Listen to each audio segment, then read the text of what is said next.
And welcome everyone to another episode of BIS Quality Talk. I am your host Pratik Agarwal, and as you know, the today's topic is the Environment Day, and we have amongst us Mr. Lalit Yadav ji, scientist C from EED department. Sir, I welcome you in our show. Thank you sir, जैसा कि आज का topic आपको पता है कि world environment day के ऊपर है और आज हम वर्ल्ड इन्वायरमेंट डे सेलिब्रेट कर रहे हैं, तो मैं आपसे ये पूछना चाहता हूँ कि वर्ल्ड इन्वायरमेंट डे मतलब कैसे आया, क्यों बना, क्या हुआ, और जो इस बार का थीम है हमारा एक क्लाइमेट एक्शन को लेकर के, तो वो थीम क्या है और उसके विषय में थोड़ा सा बताइए. So first of all, happy World Environment Day to all Thank who you, have sir. joined us in this live. World Environment Day started from the year of 1972, Okay. and the date today is 5th of June. Is a very significant date when we talk about the environment-related matters. Right. Why? Because in 1972 we had the first United Nations Conference on the Human Environment. So in Stockholm, it was held in Stockholm, and it was the first international conference that kind of took the environment as a major issue for its organization, and India also actively participated in this conference. So then Prime Minister participated from India, and you will see that after the 1972 a lot of environmental related initiatives were started in India. So it started with the establishing of a dedicated institute for the environment in India. Then we had series of legislations in India to after 1972. So ultimately it was to commemorate the 5th of June, the date of the UN conference on the human environment. And not only the legislations. So in the year 1976, you may be remembering, we had the 42nd amendment in the Constitution of India itself, and with this amendment India becomes some of the countries which has the environmental related provisions in the Constitution itself. So if we see, there are to the directive principle of the state policies and the fundamental duty, 48A and 51AG was added to the constitution to remind us of our responsibility and the responsibilities of the state as well towards the environment. So this year's theme, 5th of June, the Environment Day, remind of us the history that we had with the environment and also our future responsibility to protect it further. So this year's theme is the climate action, and the message is now for climate, that we have to start acting now for climate. So in terms of climate change, if we talk about, so in India our historical emissions are very less, so we are not one of the contributor of the climate change, but climate change is happening and we are also facing the same challenges as other countries are facing. So it is important that we focus both on the mitigation and also the adaptation to the climate change as well. So we need to have more resilient infrastructure, we need to have more awareness about the climate change. There are change in weather patterns, there are change in whatever the glaciers are melting, the sea level is increasing. So for all those changes we also need to act accordingly and have our adaptation strategies in place, so that our humanities is also as adaptable to the climate change as it is happening. Right. So, sir, like from the last couple of years, we have been seeing that there are several initiatives which has been taken by BIS and especially in the Environment Ecological Department for standardizations. So, could you please highlight some of the initiatives which we have taken? Yeah. So indeed, so we know that the environment and the climate change is the most pressing issues against our humanity. So recognizing these challenges, so these challenges not only require the policies and regulation, but they also need a practical tools to tackle them. So standard is one of the practical tool which can help to fight against these challenges. So recognizing this need, BIS established this new dedicated department called Environment and Ecology Department in the year 2024. Okay. So and it does not mean that we were not doing standardization in the environment before. So the standardization in the environmental domain was previously being done under the different sectional committees under the different division council. But we know the environmental issues are the cross-cutting in nature. Right. The issues are complex. They require a specific set of expertise to be developed. So a need was felt for a more cohesive approach. So under this approach, this department was established. So Okay. our department EED is not only taking care of the future needs, but we are also responding actively to the emerging challenges that we have. So as of now, the department has 10 sectional committees, Okay. out of which 3 sectional committees have been recently constituted, which include air, noise and soil pollution sectional committee. Then we have the circular economy sectional committee ED09 and EED10, which is on the carbon capture, utilization and storage. So, sir, as you said that this EED department has recently developed in 2024, though previously also we were doing a lot of things for the environment. But if we talk about priority, see, there are certain things which we need to do. But if we are talking about priority, so when we are making standards or doing something for the environment and the sector, so how do we prioritize things in terms of EED we are talking about? Yeah. So in the department environment, In your department, yes. in our department, so our approach is a very stakeholder driven approach. So Okay. we believe in all the inputs and priorities should be driven by the stakeholders itself.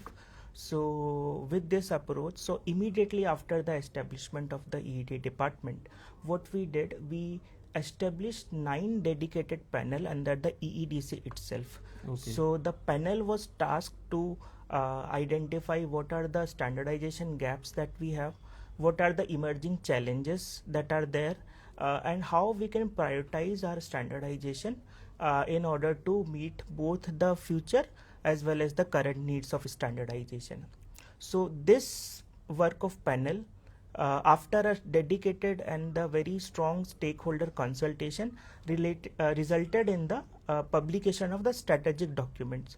So Right. these 9 panels includes panel on the air quality, water quality, waste management, environmental management, circular economy, sustainable habitat, sustainable agriculture, sustainable manufacturing, Right. biodiversity and ecosystem. So all those panels resulted in a strategic document. So what this strategic document is, it is basically a plan for the future standardization, Right. in which we have identified what are the major challenges and the emerging areas.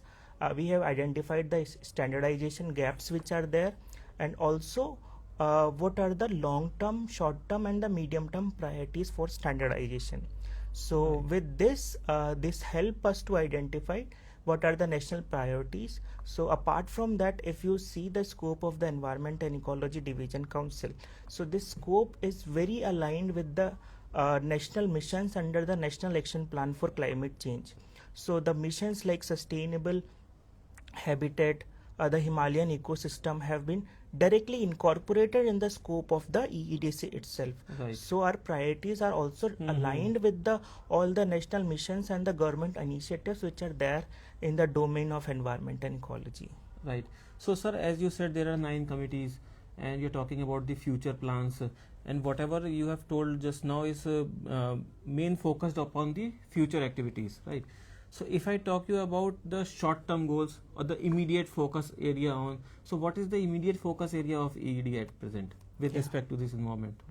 So at the department, I am currently having the responsibility of the EED01, which is on the environmental management, and Okay. EED09, which is on the circular economy. Right. So EED01 is basically a cross-cutting committee where we talk about the cross-cutting issues in the standardization. So first, starting with the sustainability implementation as well. So we are working on a 4 set of standards on the sustainability framework, which includes the vocabulary, the indicators, the implementation guidelines, and the measurement and assessment framework. So this is one particular area where we are working. Then comes the important standard called ISO 14001.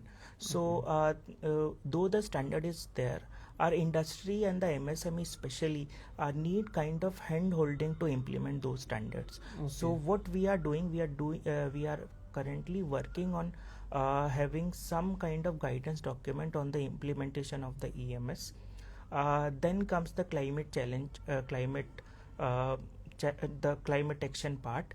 For that, we are working on the low carbon development pathways, which can guide industries to reduce their emissions.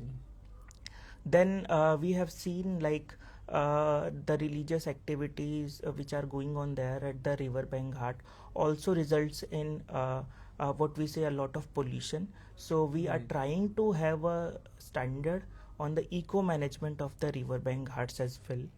So apart from that, we also know mining is one of the major activity in India, and mining also produces a lot of waste. Right. And also the post mining closure land use is a big challenge to handle.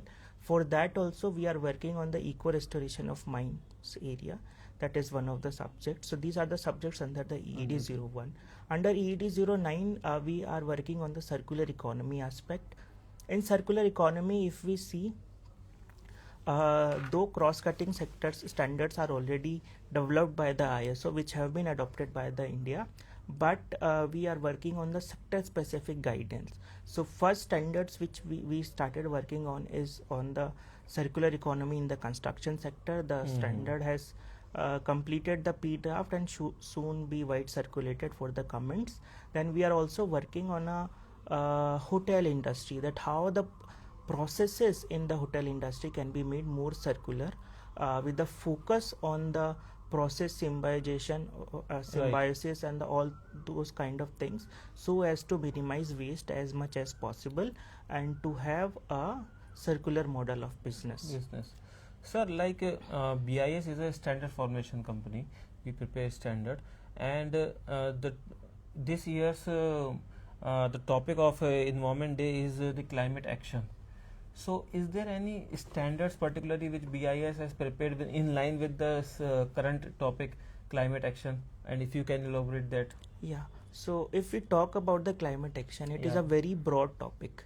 It includes all kind of mitigation, adaptation, and all kind of aspects. So, if I talk about one standard which can help everyone in industries or any academia or any organization, then it would be the ISO 14001, which is on the management system, on the environmental management system.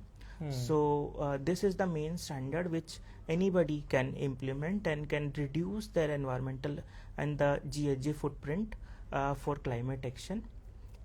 Secondly, as we know, we cannot mitigate what we cannot measure. Right. So for measurement of the greenhouse gas, we have adopted series of standard called the ISO 14064 part 1 to 3 series. Part 1 is for the GHG accounting of the organization level. Part 2 is on the GHG accounting of the project level. Then comes the part 3, which is on the verification and validation aspect. Apart from that, we have also adopted standard on the life cycle assessment. So if there is any product for which we want to know about what are the total emission and the environmental footprint of that particular product, then we can use the life cycle assessment to find out that. So based on the life cycle assessment standard ISO 14040 and ISO 14044, we also have the ISO 14067, which is on the carbon footprint of a particular product. So we have standard for the organizational carbon footprint and standard for the carbon footprint of product as well. So apart from that, we know that carbon neutrality is one such aspect. For that, we have ISO 14068 on carbon neutrality, means transition to net zero. Then we have the 14090 series of standard, which gives guidance on the adaptation planning. Okay. So for adaptation also, there are series of standards that we have adopted from ISO. So all these standards help in this year's theme, which is on the climate action, directly related to the climate action. Yes. Sir, like you said in ISO, you have a 14044 standard is there and 14048. So there is also one standard which is 14001 ISO for environment management standard, which has recently been changed. I think there is some revision has been made on this. So in comparison to 2015 and now it is 2026. So what are the major changes they have made in this standard?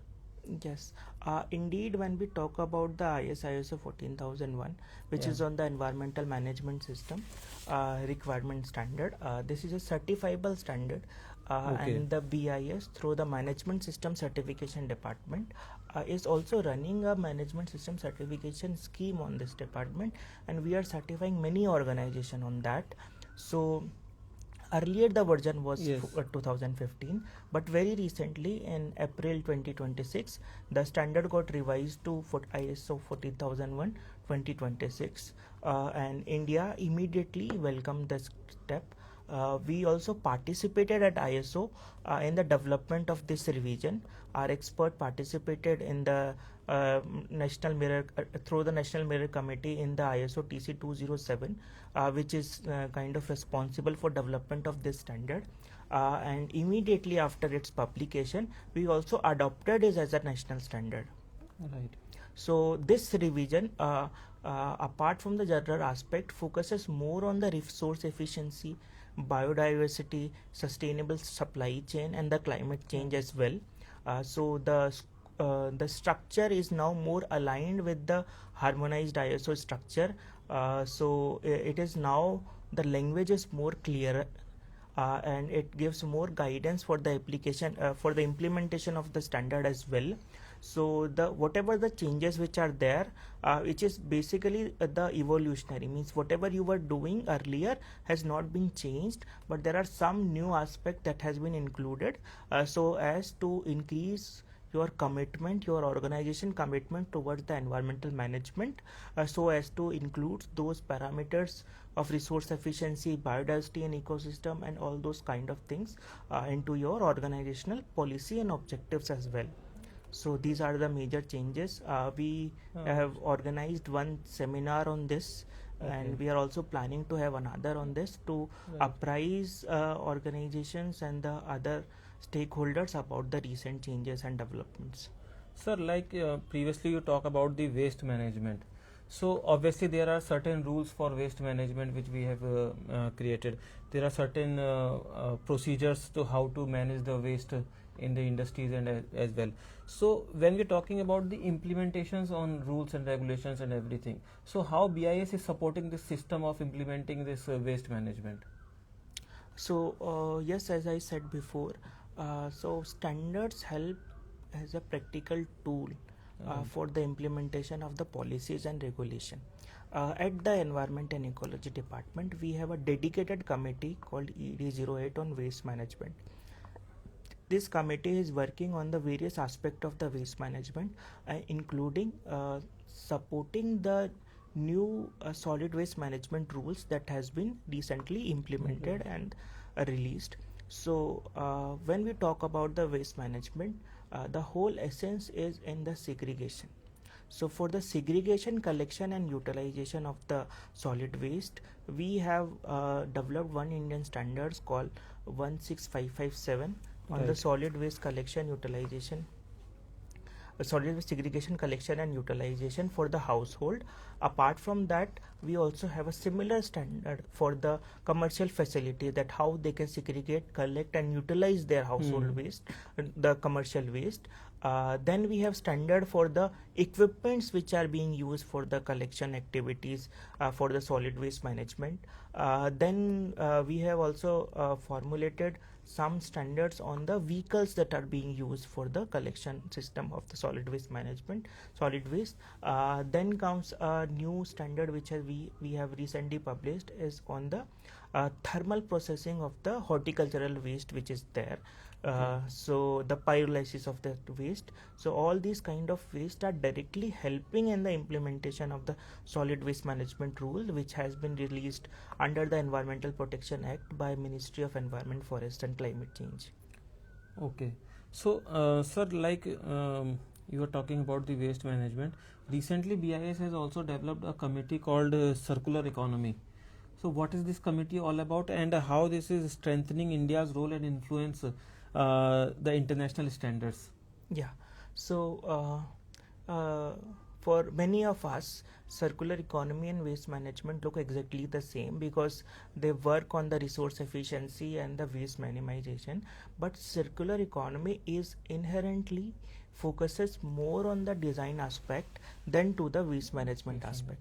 So, for process design, for the product design, so that product are more durable, more repairable, can be used multiple times, can be used as a service. All these kind of aspect are being undertaken under the circular economy. So the circular economy is a approach in which the conventional approach of take, make and dispose is done away, and we use resources more responsibly and use it in a circular way, so that it is the resources are more sustainable, and people can benefit from the same resources again and again.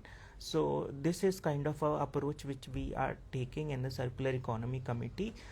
We are so immediately after the new constitution of the circular economy committee, we kind of increase our participation in the international activities of the circular economy, which is doing the activities through the ISO TC 323 on circular economy.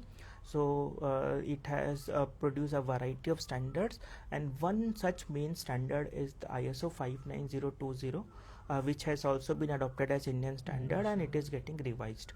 So India participated actively in the revision, and India also was given the convenership to lead this revision at the international level. So at international level, we are both the convener and project leader for this group, for this working group, who is revising this standard and leading all the international community so as to incorporate more developing countries aspect into the standards. So this is one aspect where we are leading the revision work. Also, our experts from India are nominated by ISO in the European standardization called CEN.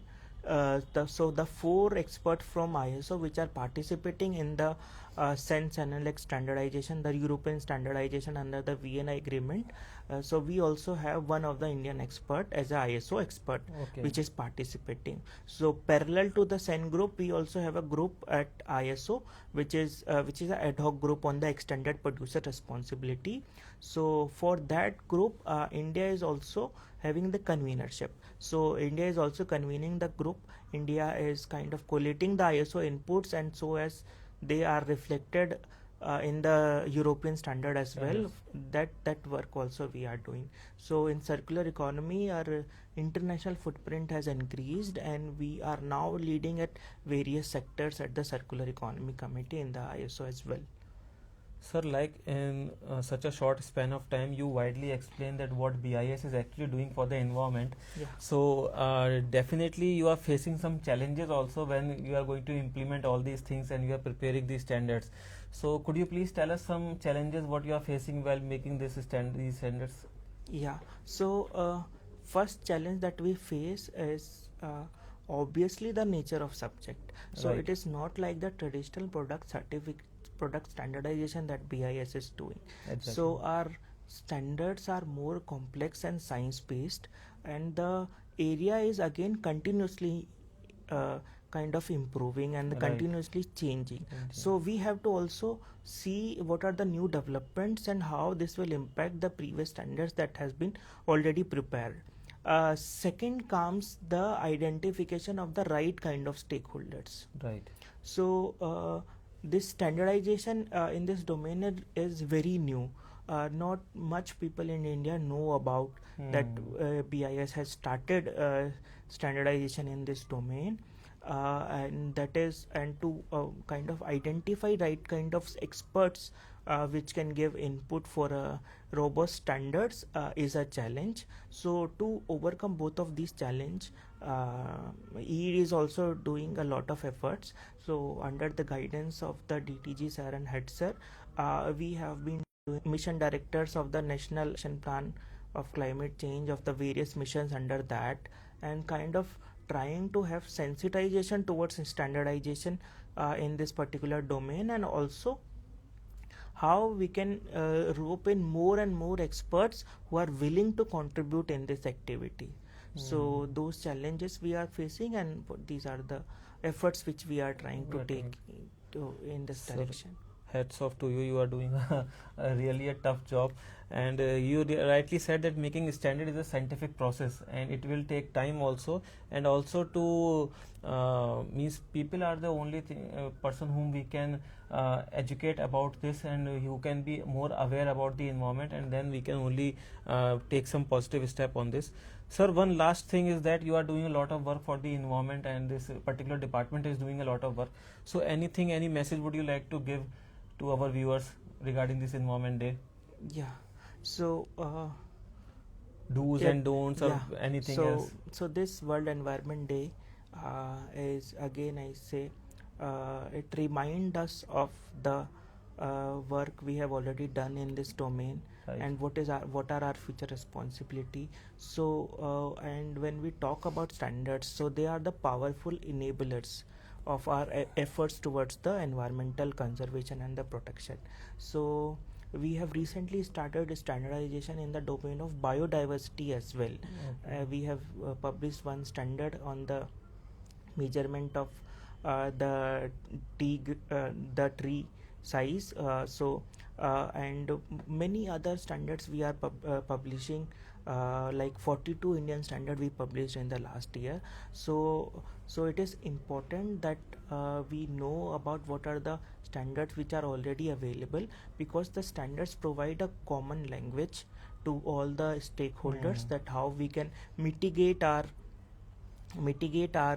environmental damages that has been already done, and how we can reduce our footprints as well, environmental footprints, be it carbon footprint or water footprint.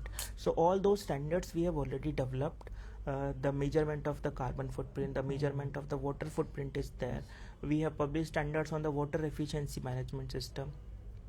We are publishing many standards on the sustainable habitat and the pollution control under the different industry types. So our responsibility is to act responsible towards the environment, and also to look for the standards which are already present and which can help general public and the industry to kind of mitigate the environmental pollution which is already there.